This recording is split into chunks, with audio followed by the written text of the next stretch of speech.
오늘 특별한 침례식이 있습니다. 今日は特別なバプテスマ式があります。 우리 조영희 자매의 張さんの家族、 남편인 우리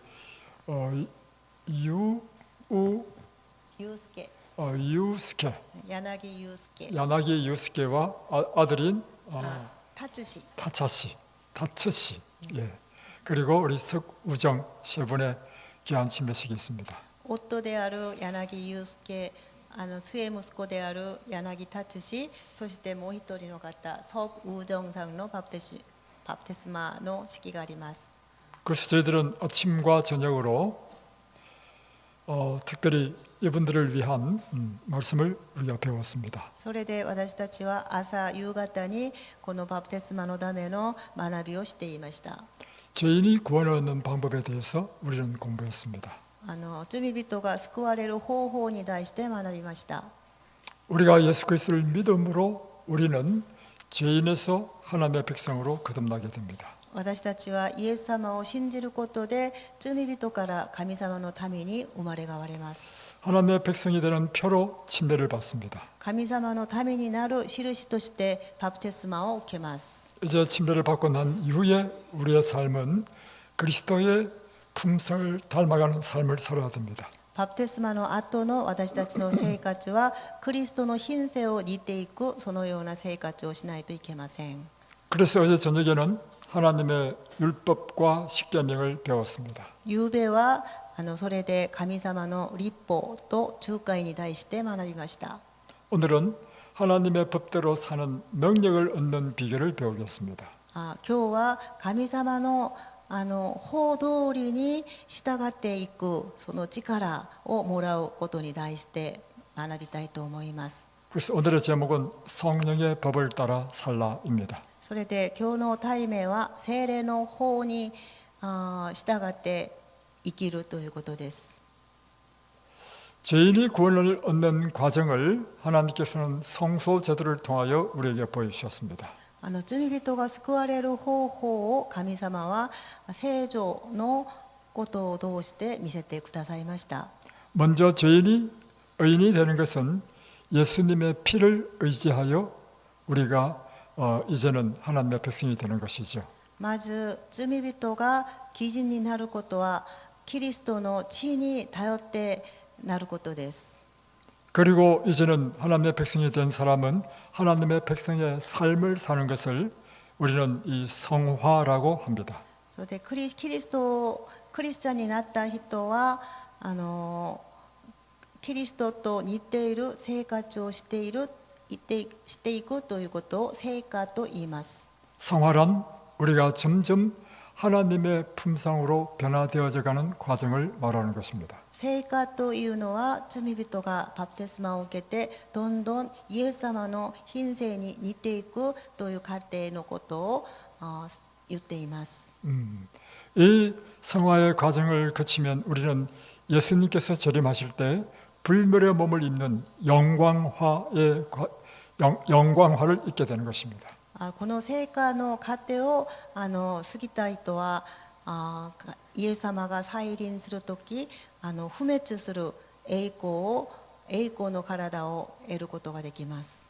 예, 그래서 그리스도의 내생애란 クリスチャンの生涯というのは 예수님의 대속적 죽으심을 믿음으로 받아들인 사람은 이제 매일의 삶 속에서 그리스도를 닮아가는 삶을 사는 것을 의미합니다. イエス・キリストの死を通してそれを信じ受け入れている人が毎日の生活の中でキリストを似ていく生き方を生きることです。 끝까지 다 읽었어요? そのか 앞에만 읽었죠. 예. 그분의 율법을 따라서 순종하는 삶, 먹고 마시고 생활하는 모든 생활 양식, 우리의 사상, 우리의 품성이 온전히 예수님을 닮아가는 삶이 되어야 하는 것입니다. その方の律法に従って生きること、食べることも飲むこともすべての生活様式、私たちの思考、そして品性までもが完全にイエスに似たものとされていくべきである。 자, 그런데 문제가 있습니다. しかし問題があります。 우리가 하나님의 율법대로 따라 사는데 우리가 살고 싶어도 살 수 있는 능력이 우리에게 없다는 것입니다. 私たちはイエス様の神様の律法に従って生きたいんだけど、その力が私たちにはないということです。 왜냐하면 예수님을 믿고 산 이후에도 우리의 죄의 본성은 계속해서 우리를 괴롭히기 때문입니다. なぜならば私たちがイエス様を信じることに決めても、この心の中には罪の本性が残っているからです。 우리 속에 있는 육체의 정욕은 계속해서 죄의 유혹으로 우리를 이끌기 때문입니다. 私たちの中にある欲というのは続けて私たちの罪の誘惑を受けているからです。 우리의 마음은 분명히 선한 것을 좋아하고 하나님의 율법대로 살고 싶은데 私たちの心は善なることが好きだし、イエス様の御言葉通りに律法通りに生きていきたいんですけど、 내 속에 또 하나의 강력한 욕망이 있는데 그것은 죄의 욕망이라는 것입니다. 私の中にはもう一つ強力な欲望があるんですけど、それは罪に対する欲です。 이것이 그리스도인의 갈등인 것입니다. これがクリスチャンたちの葛藤です。 사도 바울은 로마서 7장에서 바로 이러한 갈등을 이야기하고 있습니다. 使徒パウロはローマ書にこのように書いてあります。 내 속 사람으로는 하나님의 법을 즐거워하되 내 지체 속에서 한 다른 법이 내 마음의 법과 싸워서 내 지체 속에 있는 죄의 법 아래로 나를 사로잡아오는 것을 보는도다. 오라 나는 공고한 사람이로다. 이 사망의 몸에서 누가 나를 건져내랴. 私は内なる人として神の律法を喜んでいる。しかし私の体の中には別の法則があって、私の心の律法に対抗し、私を体の中にある罪の法則の虜にしているのがわかる。ああ、私はなんと惨めな人間なのでしょう。この死の体から誰が私を救い出してくれるのでしょうか。 우리가 예수님을 믿게 되면 私たちがイエス様を信じてから、 우리 속에 성령이 임하십니다. 私たちの中に聖霊が望まれます。 이 성령 우리로 하여금 우리의 욕망과 우리의 포부, 우리의 생각을 바꾸어 버립니다. この聖霊の働きは私たちの中にある欲を変えてくださいます。 그래서 이제는 하나님의 법을 따라 살고 싶은 거룩한 욕망을 우리에게 줍니다. それで私たちに神様の方に従って生きていきたい、そのような心をくださいます。 그런데 문제가 있습니다. しかし問題があります。 내 속의 옛 욕망, 죄의 욕망은 아직도 살아있다는 것입니다. まだ私の中には昔の欲、罪の欲がまだ生きているのです。 그래서 이 두 욕망이 우리 마음속에서 쟁투를 벌인다는 것입니다. この2つの欲が私の中で戦っています。 그래서 우리 그리스도인은 투쟁이 있는 것입니다. なのでクリスチャンの生活には戦いがあります。 우리는 날마다의 삶에서 만나게 되는 죄의 유혹들에 대하여 내 지체 속에서 반응하는 죄의 법을 어떻게 극복할 수 있을까? 私たちは日々の生活の中で直面する罪の誘惑に対して自分の肉体の中で反応する罪の法則をどのようにして克服することができるのだろうか。 다 이것인 것 같아요. 예. 그래서 우리가 예수님처럼 점점 변화되는 삶을 어떻게 살 수 있을까? 우리는 어떻게 승리할 수 있을까? そしてイエス様のように日々少しずつ変えられていく人生を歩むことは可能なのだろうか。その勝利の秘訣は何なのだろうか。 로마서 8장에는 사도 바울은 우리에게 이렇게 그 비결을 이야기해주고 있습니다. 이는 그리스도 예수 안에 있는 생명의 성령의 법이 죄와 사망의 법에서 너를 해방하였음이니라. なぜならキリストイエスにある命の御霊の法則は罪と死との法則からあなたを解放したからである。 네, 우리 속에 있는 성령의 법이 우리 마음의 욕망인 죄의 욕망을 이긴다는 것입니다. 私の中にある聖霊の方が私の中にある罪の欲を勝つということです。 그래서 우리는 그리스도인은 두 가지 법이 있다는 사실을 이해를 해야 됩니다. なのでクリスチャンたちには2つの法があるということを理解する必要があります。 그것은 죄의 법과 성령의 법이 함께 공존한다는 것입니다. それは罪の法と聖霊の法が共にあるということです。 우리가 기억해야 될 것은 죄는 하나의 강력한 법칙이라는 것입니다. 私たちが覚えないといけないということは、罪は強力な法則になっています。 법칙이란 무엇인가? 그것은 일정한 조건만 갖추어지면 반드시 일어나는 이것이 바로 법칙인 것입니다. 法則というのは一定な条件の中では必ず成立するということです。 자, 예를 들어 보겠습니다. 중력의 법칙을 보겠습니다. 例えば重力の法則を見てみます。 여러분, 이 책을 제가 놓으면 어떻게 되죠? この本を落としたらどうなりま 예, すか？ 떨어지죠. 落ちます。 왜 떨어지죠? これは何の法則ですか？ 중력의 힘이 지배하고 있기 때문입니다. これは重力の力があるからです。 이 중력의 법칙은 강력한 법칙입니다. この重力の法則は強力な法則です。 제가 1000번을 하면 1000번 중에 단 한 번은 떨어지지 않을까요? これ1000回やったら1回ぐらいは落ちないでしょうか？ 아니요. 1000번을 하더라도 1000번 다 떨어집니다. もう1000回やったら1000回落ちます。 이것이 법칙이라는 것입니다. これが法則と言います。 자, 죄법이라고 하는 의미는 무엇인가 하면 이처럼 강력하게 우리 속에 있는 죄법은 우리를 사망으로 이끌어가는 강력한 힘이라는 것입니다. この罪の法というのはこのように強力に私たちの心を死に引っ張っていくそのような力があります。 사람의 본성에는 악을 행하려는 성향, 곧 인간이 자신으로는 저항할 수 없는 큰 힘이 내재되어 있는 것입니다. 人間の心の中には人間の悪に連れていく人間が抵抗できない強力な力が存在しています。 예, 예를 들어 보겠습니다. 例えば 어린아이를 보겠습니다. 子供を見てみます。 예, 어린아이는 아무도 가르쳐주지 않는다 하더라도 그냥 두면 죄를 짓도록 되어 있습니다. 子供に何も教えなくてもそのままほっといたら罪を犯すようになります。 이것이 우리 인간의 본성에 있는 강력한 죄의 법칙이 있다는 것을 증명하는 것입니다. これがまさに私たちの心には強力な罪の法則が存在しているということを表しています。 그래서 우리는 자녀를 낳으면요 끊임없이 교육시켜야 됩니다. 왜냐하면 교육시키지 아니하면 죄의 경향으로 점점 더 기울기 때문입니다. なので私たちが子供を産んだら絶えずに教えないといけません。そうしたら自動的に罪の方に引っ張っていかれ 여기 るからで 하나님과 す。 사단 사이에 사람이 있는데요. ここに神様とサダンの間に人がいます。 사람은 중력의 법칙처럼 사단 곧 죄의 속성으로 기우는 것이 이것이 강력한 죄의 법칙인 것입니다. 人間は重力の法則のようにサダンの法則に陥るという法則を持っています。支配されています。 그래서 실물교원 160페이지에 보면 사도나 선자들 중에 죄가 없다고 주장한 사람은 하나도 없었다. で実物教訓を見たら使徒また預言者の中で罪があると罪がないと主張する人は一人もいないと書いてあります。 예, 하나님과 가장 가까이 지냈던 사람들, 하나님의 빛과 권능을 받아 영화롭게 되었던 사람들은 자기들의 본성이 악하다는 것을 고백하였다. 神様と一番近い人たちまた天と光能力を受けた栄光になった人たちも自分たちの本性の中には悪であるということを告白してました。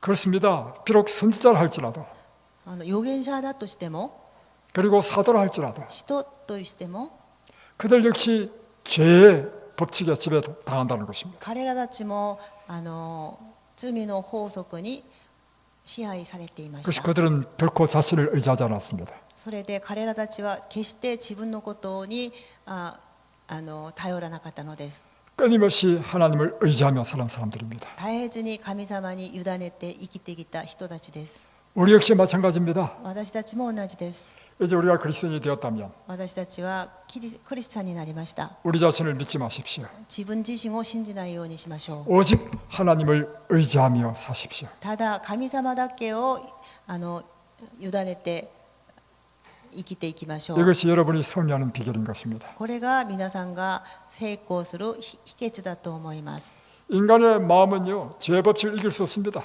人間の心は罪の法則を勝つことができません。 로마서 7장 23절에 보면 내 지체 속에 한 다른 법이 내 마음의 법과 싸워서 내 지체 속에는 죄의 법으로 나를 사로잡아 오는구나 했습니다. ローマの7の23を見たら、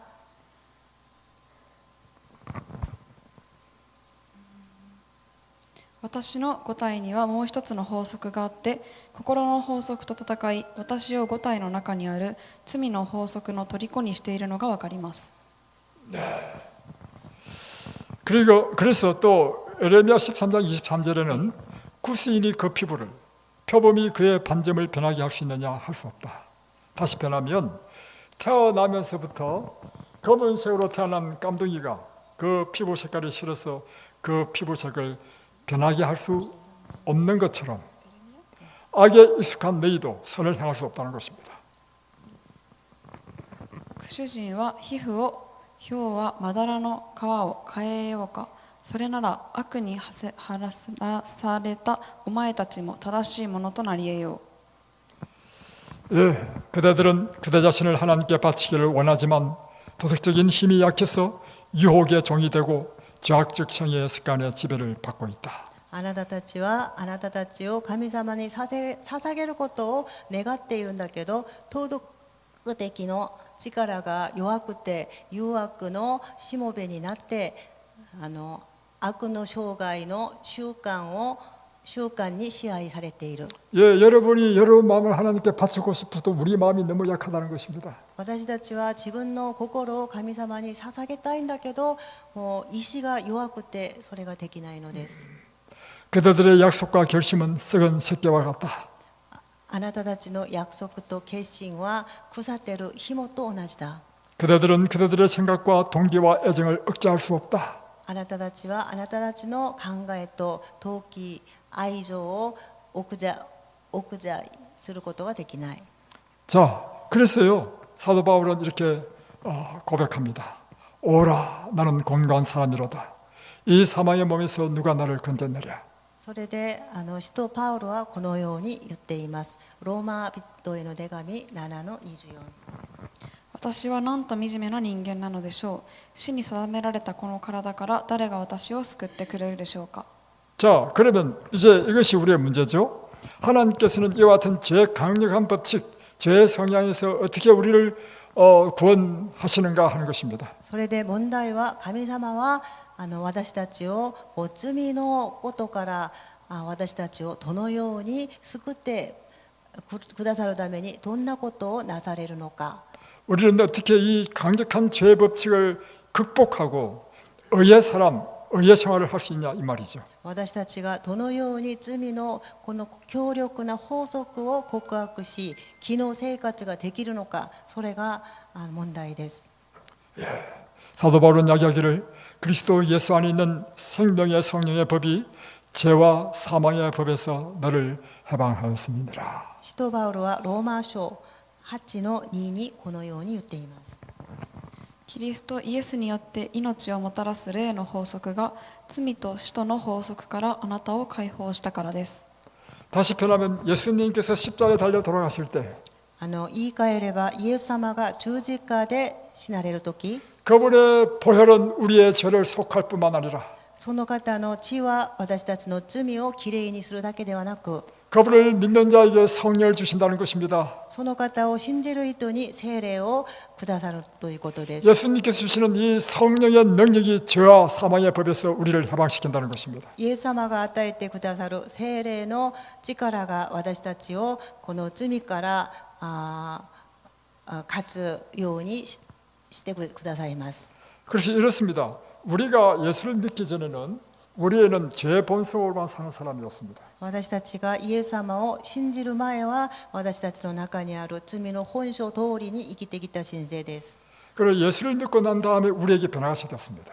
しかしイエス様を信じてから私たちの本性は変わっていきます。 우리에게 새로운 본성이 들어오는 것입니다. 私たちに新しい本性が入ってきます。 성령께서 우리 마음에 새로운 성령의 본성을 창조하시는 것입니다. 聖霊の神様が私たちの中に新しい本性を創造してくださいます。 그런데 문제는 우리 옛 죄의 본성이 죽어버리는 것이 아니고 함께 있는 상태에서 성령의 본성이 함께 창조된 것입니다. しかし問題は私たちが持ってた昔の罪の本性がそのままある状態で新しい聖霊の心が入ってくるということです。 그래서 그리스도인에게는 이 두 본성이 서로 싸우는 것입니다. なのでこのクリスチャンの中には2つの本性が戦っているのです。 우리가 날마다 하나님을 의지하고 살면 私たちが毎日神様に頼って生きていけば 성령의 본성이 우리의 죄의 본성을 지배하는 것입니다. 聖霊の本性が私たちの罪の本性を支配します。 예수 안에 있는 이 성령의 법이 우리를 죄와 사망의 법에서 해방시키는 것입니다. イエス様の中にある聖霊の方が力が私たちの中にある罪を勝ちます。 그러나 이것이 영원하지 않다는 것입니다. しかしこれは永遠ではありません。 우리가 하나님과 관계가 소원해지고 私たちの関係が神様との関係がちょっと悪くなったら 그리고 하나님을 붙잡는 손을 놓아버리면 そして私たちが神様を掴んだ手を離したら 다시금 죄의 본성이 우리를 지배하는 것입니다. 罪の本性が私たちの心を支配するようになります。 이것이 우리 마음속에 있는 마음의 법칙인 것입니다. これが私たちの心にある法則になりま 자, す。 이것을 잘 생각하고 그다음 보겠습니다. これをちゃんと考えてみましょう。 그래서 우리 속에는 생명의 성령의 법과 죄와 사망의 법이 함께 공존하는 것입니다. 私たちの心の中には命の聖霊の方と罪の死の方が共にいます。 두 세력 가운데 어느 세력이 크냐에 따라서 우리의 운명이 결정되는 것입니다. 2つの勢力の中でどっちが大きいかによって私たちの運命が決まります。 죄의 세력이 크게 되면 우리는 사망이 되어버리고 罪の力が大きくなれば私たちは死亡の存在になります。 우리의 마음이 성령이 지배하게 되면 우리는 생명의 사람이 되는 것입니다. 私たちの心を聖霊が治めてくだされば私たちは命の存在になります。 그래서 우리가 기억해야 될 것은 이 죄의 법칙은 또 다른 한 법칙 곧 성령의 법칙에 의해서만 이길 수 있다는 것입니다. で私たちが覚えないといけないのはこの罪の法則はもう一つの法則つまり聖霊の法則によってからこそ勝つことができます。 그런데 이 성령은 우리가 예수 그리스도를 믿음으로 받아들일 때 성령이 우리 마음에 임하신다는 것입니다. しかしこの聖霊というのは私たちがイエス様を信じ受け入れたとき私たちの心で働きます。 그래서 로마서 8장 1절로 2절을 보면 それでローマ人への手紙8の1、2を見たら 그러므로 이제 그리스도 예수 안에 있는 자에게는 결코 정죄함이 없나니 이는 그리스도 예수 안에 있는 생명의 성령의 법이 죄와 사망의 법에서 너를 해방하였습니다. したがって今やキリストイエスに結ばれている者は罪に定められることはありません。キリストイエスによって命をもたらす霊の法則が罪と死との法則からあなたを解放したからです。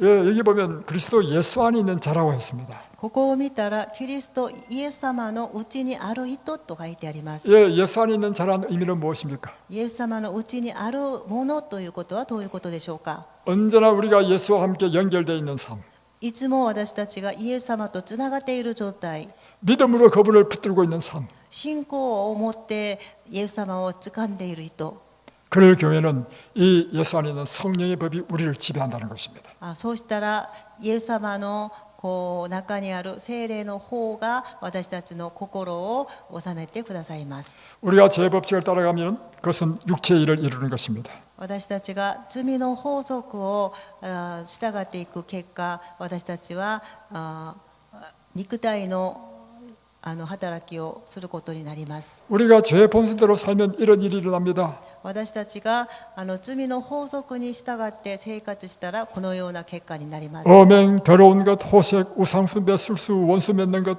분쟁, 시기, 분냄 이와 같은 온갖 죄악들이 우리의 삶 가운데 일어나는 것입니다.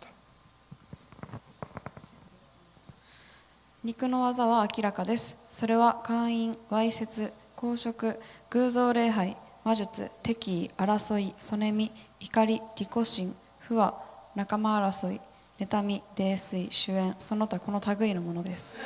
이거를 육체의 일이라는 것입니다. これを肉体の働きと言います。 여러분이 성령을 받지 않으면 육체가 되는 것입니다. 성령을 받지 않으면 여러분 육체가 되는 것입니다. 皆さんは聖霊の働きがなかったら肉体の働きをするしかありません。 육의 사람은 육의 욕망대로 사는 사람입니다. 肉の人は肉の欲望通りに生きていきます。 그것은 이 땅에 온갖 죄의 모습으로 살다가 결국에는 사망에 이르는 것입니다. この世で罪の姿で生きていて結局は死に至ります。 그러나 여러분이 성령을 받고 성령의 법칙대로 살아간다면 여러분의 삶 속에 성령의 열매가 맺힐 것입니다. しかし皆さんたちが聖霊の法則に従って生きていけば聖霊の実が実ります。 그것은 곧 사랑과 희락과 화평과 오래 참음과 자비와 양선 이와 같은 아름다운 우리의 삶에 그리스도를 담는 품성으로 변화될 것입니다. これに対して霊の結び目は愛であり、喜び、平和、寛容、親切、善意、誠実、柔和、節制です。これらを禁じる掟はありません。 성령을 쫓아 사는 비결을 말씀드리겠습니다. じゃあ聖霊に従って生きていく秘訣を言います。 우리가 어떻게 항상 성령이 우리를 지배하는 삶을 살 수 있을까? 私たちはどうすれば常に聖霊の導きによって生きていくことができるでしょうか。 첫 번째는 그대 자신을 하나님을 섬기기로 선택하십시오. 一つ目はあなた自身を神様を使えることを選択してください。 하나님께서 우리에게 주신 것이 선택력입니다. 神様が私たちに与えてくださったのは選択です。 우리는 하나님을 선택할 수 있습니다. 私たちは神様を選択することはできます。 우리가 하나님을 선택하면 하나님께서 우리 안에 들어오셔서 당신께서 일을 이루시는 것입니다. 私たちが神様を選択したとき、神様が私たちの中に入って働きます。 그럴 때 우리는 놀라운 변화가 일어나는 것입니다. その時私たちの心、体、行動は素晴らしい驚くべきのことが起きます。 제가 이곳에서 한 분을 보니까 私がここで一人の方を見たんですけど、 하나님을 전혀 모르시는 분이 이곳에 오셨는데 ここに神様を全く知らない方がここに来たんですけど、 믿음은 들음에서 납니다. しかし信仰というのは聞くことから始まります。 날마다 하나님 말씀을 들으니까 ここで毎日神様の御言葉を聞くと、 그 마음속에 믿음이 생겼습니다. その心の中に信仰が始まりました。 그리고 어느 날 그분의 마음속에 결심한 것 같아요. そしてある日その方が決心しました。 내가 하나님을 믿고 섬기며 살겠다. 私はこれから神様を信じ選択して仕えながら生きていこう。 그가 결심한 순간 그의 결심하기 전과 이후의 삶은 완전히 다른 삶을 사는 것을 보게 되었습니다. 彼が選択して決心した後、彼らの前の生き方とその後の生き方は全く変化が起きました。 하나님께서 여러분을 지배하시고 여러분을 도우시는 방법은 神様が皆さんを手伝う方法は、 첫 번째는 여러분이 하나님을 믿고 섬기기로 선택하는 것입니다. 一番目は皆さんたちがまず神様を信じ神様のことを選択することです。 그러면 하나님께서는 그대에게 들어오셔서 그대가 할 수 없는 일을 하실 것입니다. そしたら神様が皆さんたちの心に入って皆さんたちが今までできなかったことを神様が代わりにしてくださいます。 여러분의 사상과 취미와 여러분의 목적과 동기를 다 바꿔주실 것입니다. 皆さんの思想、目的、動機というものを変えてくださいます。 빌립보서 1장 6절에는 이렇게 말씀하고 있습니다. ピリピの手紙 1-6 にはこのように言っています。 너희 속에 착한 일을 시작하신 이가 그리스도 예수의 날까지 이루실 줄을 우리가 확신하노라. あなた方の中で良い技を始められた方がキリストイエスの日までにその技を成し遂げてくださると私は確信しています。 우리 속에 역사하신 그분은 마지막 때까지 우리를 도우실 것입니다. 私たちの中で働くその方は最後まで私たちを手伝ってくださいます。 아침마다 그대 자신을 하나님께 바치십시오. 朝ごとにあなた自身を神様に捧げなさい。 그리고 이 일을 그대의 첫째로 할 일로 삼으십시오. そしてこのことをあなたたちの一番初めのやることだとしてください。 그리고 이렇게 기도하십시오. このように祈ってください。 오 주여 나를 받아사 온전히 당신의 것으로 삼아 주옵소서. 私を受け入れてください。あなたのものにしてください。 나는 나의 모든 계획을 당신의 발 앞에 놓습니다. 私のすべての計画をあなたに捧げます。 오늘 나를 당신의 일에 써 주시옵소서. 今日私のことをあなたの働きに使ってください。 나와 함께하여 주시고 나의 모든 일이 당신 안에서 성취되게 하여 주옵소서. 私と共にしてくださり、私のすべてのことがあなたの中で成就できるようにしてください。 날마다 이렇게 기도하십시오. もう毎日このようにお祈りしてください。 그러면 하나님께서는 그대와 함께하실 것입니다. そしたら神様があなたたちと共にしてくださいます。 두 번째는 여러분 자신을 하나님께 굴복시키십시오. 2番目はあなた自身を神様に屈服してください。 너희가 육신대로 살면 반드시 죽을 것이로되 영으로 몸의 행실을 죽이면 살리니 무릇 하나님의 영으로 인도함을 받는 그들은 곧 하나님의 아들이라. 肉に従って生きるならあなた方は死にます。しかし霊によって体の仕業を断つならばあなた方は生きます。神の霊によって導かれる者は皆神の子なのです。 여기서 두 가지 모습을 보여주고 있습니다. ここで2つの姿が見えます。 하나는 육신대로 사는 것을 이야기하고 있습니다. 一つは肉の通りに生きることと、 그것은 우리의 죄의 법에 따라 사는 옛 우리의 모습을 이야기하는 것입니다. それは私たちが罪の法則に従って生きていく昔の生き方を言っています。 이렇게 살면 반드시 죽을 것이다라고 했습니다. このような生き方は必ず死ぬと書いてあります。 또 한 가지는 영으로서 우리의 몸의 행실을 죽이는 삶을 이야기하고 있습니다. ともう一つは霊を持って私たちの行動を殺すということです。 이것은 우리의 육신을 죽이고 성령의 법으로 따라 사는 것을 의미하는 것입니다. これは私たちの肉の行いを殺して聖霊に従って生きるということを言っています。 그래서 우리의 옛자는 십자가에 못 박아야 하고 そして私の昔の姿は十字架につけて 성령의 음성에는 우리가 순종하는 삶을 살아야 되는 것입니다. 聖霊の御声には従うそのような人生を生きなければなりません。 그래서 우리의 옛 욕망대로 사는 우리의 죄의 옛 사람은 십자가에 못 박게 하는 것입니다. それで私たちの昔の欲通りに生きてきた人生は十字架につけるということです。 그럴 때 내 속에 그리스도께서 사시게 되는 것입니다. その時私の中にキリストが生きることになります。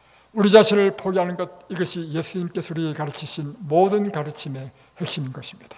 私自分自身を放棄すること、これがキリストの教えの重要なことです。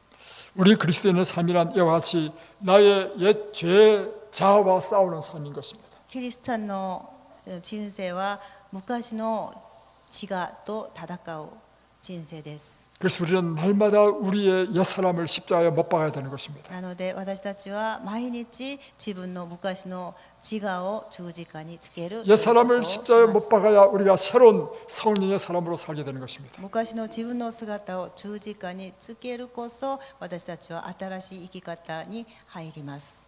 그래서 사도 바울은 말하기를 나는 날마다 죽노라 했습니다. それで使徒パウロは言いました。私は毎日死ぬ。 날마다 그의 뜻과 욕망은 하나님의 뜻과 의무에 반대되었기 때문에 자기의 본성을 십자가에 못 박는 일이 될지라도 그는 하나님의 뜻을 따르기를 원했던 것입니다. もう日ごとにその意志、欲は神様の意志と義務と反対になっていました。しかし自分の本性を十字架につけることにしても彼らは自分の傾向通りにする代わりに神様の御胸を従いました。 이제 여러분은 침례를 받게 되면 그리스도인의 삶을 살게 되는데 皆さんがバプテスマを受けたらクリスチャンの生き方を生きるんですけど、 그리스도의 삶의 핵심은 성령으로 사는 삶이 되어야 하는 것입니다. クリスチャンの生き方は聖霊に従って生きる生き方です。 날마다 성령의 음성에 순종하고 그분의 뜻을 따라 살게 되시기 바랍니다. 毎日聖霊の御声に従順し従い生きていくことを願います。 그래요 점점 그리스도를 닮아가게 되시길 바랍니다. それでどんどんキリストに似ていく生き方にまた品性になることを願います。 예수님께서 재림하시는 그 영광스러운 날에 우리 모두가 다 호련히 변화되어서 그분의 영광의 나라에 다 함께 가게 되시기를 바랍니다. イエス様が再臨するとき、私たちの体が栄光の体になり、イエス様の国に入ることを願います。 기도하겠습니다. お祈りします。